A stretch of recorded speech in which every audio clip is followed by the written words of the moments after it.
Hey everyone, and welcome back to Rank and File Sports. And today we're going to be hopping right back into our series where we are predicting every single Power 4 team's record by the start of the college football season. So please make sure to like and subscribe so you can watch all of our future videos. Looking at Missouri's schedule, they have a pretty easy start to the season with their non-conference schedule, which includes those games against Murray State and Buffalo to start the season. And they have one Power 4 matchup there with Boston College, which is not a strong team in the ACC at all. And then a matchup against Vanderbilt, who is probably going to end up being the worst team in the SEC yet again. So four incredibly easy games to start off the season before a bye week, and that's when they take on Texas A&M right after that. That game could be a little bit tricky. I think Texas A&M is going to be good. I think Missouri is more talented though. So that one's definitely going to be interesting to see how that plays out as a road game for Missouri. They have their final non-conference matchup, which is at UMass, making this an incredibly weak non-conference schedule. Then it gets a little bit more difficult with a home match against Auburn, not too bad, but then they have to go play at Alabama, who of course, as we all know by now, Nick Saban retired. They are in a year of transition with their head coach, so this is going to be a difficult year to predict for Alabama, but expect this one to be a pretty difficult game for Missouri still. They have one more bye week before going back home to face Oklahoma. And Oklahoma's just joining the SEC this year, kind of like Alabama. This is going to be a difficult year to predict for them, but I think this is going to end up being a pretty close game. However, I think Missouri should have the edge here. Then they have two road games with South Carolina and Mississippi State. Both are pretty average SEC teams. There's upset potential, but it's not very high. And then finally, they finish out the season at home against Arkansas. And that game, I don't really expect to be super great. I think Missouri should be able to handle business there. So this gives them a total of 7 home games and 5 away games.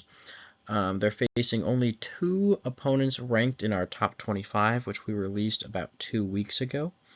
And this gives them an overall schedule difficulty of 4 out of 10.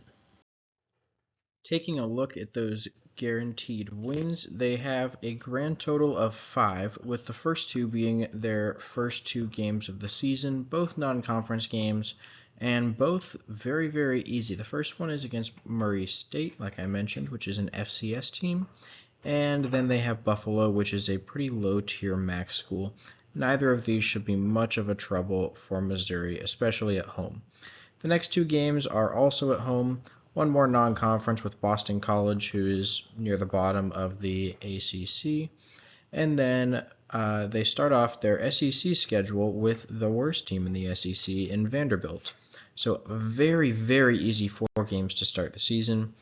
And then on October 12th, they go play at UMass, and that game should also be incredibly easy for Missouri. All 5 of these will be guaranteed wins. Now there are 4 likely wins, the first of which is back at home for Missouri right after that road trip to UMass, and that's against Auburn. And I think Auburn's going to be all right this year. I just think that Missouri's a little bit too talented to lose this game on the road. However, given that Auburn's going to be more of the middle tier in the SEC, I do think that we have to give them a little bit of credit and at least give them a chance in this game. So I do think it's a likely win for Missouri, but it's by no means guaranteed. There's definitely some upset potential.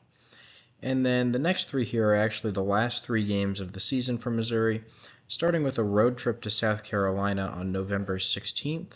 This is going to be an afternoon game, and this is one that they're going to want to watch out for, especially if they're doing really well up to this point in the season. These could all potentially be trap games that ruin a potential hope for an at-large playoff bid. So definitely look out here. I do still think Missouri is going to win. However, all of these games, both of these road trips with South Carolina and Mississippi State, and then back at home with Arkansas, these are all kind of middle-tier SEC teams that don't necessarily have the talent to win every time, but there's a chance that they could pull off an upset just once. Moving on to the toss-ups, we start with the road trip to Texas A&M on October 5th. This is going to be a noon kickoff, so a great way to start your day. This is going to be a very good game. I think Missouri is the better team. However, the fact that this game is at Texas A&M is going to really even this one out, and I think it's going to end up being a very, very close game. And then the next one is a home game against Oklahoma on November 9th. This one is also going to be very close in my opinion. I do think Missouri has the slight edge. I think they're a little bit better, and they're at home, so I do think Missouri ends up with a win here. Now, Missouri has just one likely loss, and that is their October 26th road trip to Alabama. And this, I do still think, is going to be a really good game. I think Alabama is the better team here. They have a better quarterback, better just overall team. The transition year with Nick Saban, like I've mentioned in previous videos, makes it really tough to predict Alabama this year. They could potentially lose some games that they wouldn't have lost under Nick Saban. But I do still think that this really is kind of like Nick Saban's team, and DeBoer is taking over what Saban left. So I think for right now, Alabama's not going to change a whole lot. I still think they're going to be a very good team, and I think that they will be favored in this one, and I think they will most likely get the win at home. Looking at the schedule recap for Missouri, as you can see, those first four games, like I mentioned, are very, very easy games, and I don't think Missouri will have trouble winning all four of them. After the bye week, that road trip to Texas A&M, I do think is going to trip them up. I think Missouri will be slight favorites, like I mentioned. I do think they're the better team, but I think the Aggies will get it done at home in a very close game. Then they have that one more non-conference game with a road trip to UMass. That's going to be a very easy game. I do have them beating Auburn at home. And then we have the road trip to Alabama. Like I mentioned, most likely going to be a loss. That's what we went ahead and put it as. And then finishing out the season with 4 straight wins. Watch out for that Oklahoma game. There's a chance that they finish 9-3 instead of 10-2 like we predicted. But I feel pretty good about this 10-2 record. And then as you can see, the projected record is sitting at 9.75 and 2.25.